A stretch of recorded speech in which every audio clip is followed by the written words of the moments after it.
Serikali imesema haitamvumilia mfanyabiashara yoyote wa madini atakayefanya vitendo vya ubabaifu katika kazi kwa kusambaza bidhaa zisizo na ubora, jambo ambalo hurudisha nyuma sekta ya madini na kupunguza uaminifu katika mzunguko wa biashara ya madini nchini.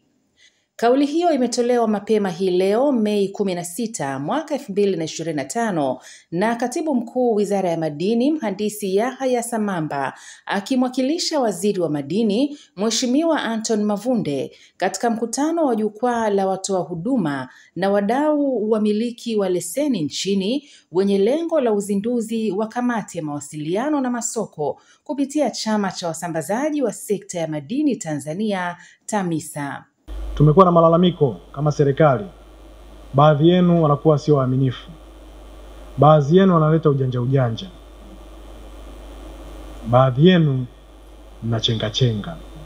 Baadhi yenu mna supply bidhaa ambazo hazina quality. Ndugu zangu wote tunafahamu, mining sector is capital intensive. Mtu anapokuwa ameweka pesa yake, alafu wewe unaenda kuleta ujanja wako wa mtaani kwenye kazi yake, kama serikali sisi wenyewe hatutovumilia.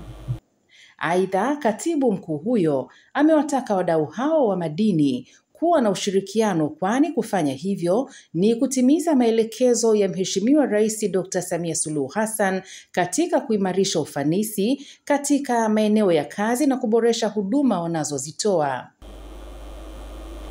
Lakini kikubwa kabisa katika hili ili muweze kufanikiwa ni ushirikiano.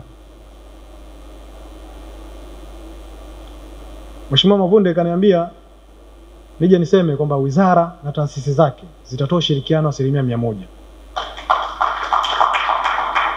Haya ni maelekezo ya Mheshimiwa Rais wa Jamhuri ya Muungano wa Tanzania Dr. Samia Suluhu Hassan, kwamba Watanzania na taasisi za Kitanzania tuweze kuzipa ushirikiano 100% kwanza. Lakini haimaanishi kwamba hatukaribishi wawekezaji kutoka nje na wala haimaanishi kwamba hatuwapi ushirikiano watu kutoka nje. Kwa upande wake, Kamishna wa Tume ya Madini Bi Teresia Numbi amesema kuwa jukwaa la mkutano wa wadau hao ni matunda ya kikao kazi cha Waziri Mavunde cha Januari 5, ambapo amesema suala la ushirikishwaji wa Watanzania katika sekta ya madini utazaa matunda makubwa na kuwezesha kipaumbele kwa wazalishaji wa madini nchini. Jukwaa hili linaonyesha bayana kuwa swala la ushirikishwaji wa Watanzania katika sekta ya madini utazaa matunda makubwa na malengo na kuhakikisha kipaumbele kinatolewa kwa bidhaa na huduma zinazopatikana hapa nchini na zinazotolewa na Watanzania au kampuni za Kitanzania kama inavyopaswa kulingana na sheria. Usimamizi na utekelezaji wa ushirikishwaji wa Tanzania umepelekea kuibua na kuchochea ongezeko la fursa mbalimbali katika nafasi za ajira, mafunzo, uhalishaji wa teknolojia, utafiti na maendeleo pamoja na manunuzi ya huduma na bidhaa zinazozalishwa nchini. Naye mwenyekiti wa Chama cha Wasambazaji wa Sekta ya Madini Tanzania TAMISA Peter Kumalilwa amesema TAMISA imejipanga kuhakikisha inafanya tathmini ya awali kwa wanachama kabla ya kupewa kazi ili kuepuka migogoro inayoweza kujitokeza. Tumekuwa tukipokea malalamiko kutoka kwa wadau kuhusu baadhi ya wazawa wanaopewa kazi na kuzembea au kufanya kazi kwa viwango visivyokubalika. Hili jambo tunalipa uzito mkubwa sana.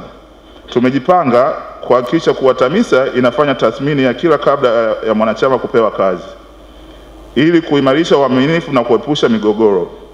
Tunasisitiza pia ombi letu la kushirikisha moja kwa moja kati ya zabuni na serikali kama tume ilivyotuahidi katika kikao chetu cha tarehe 1 Mei 2025 pale Dodoma.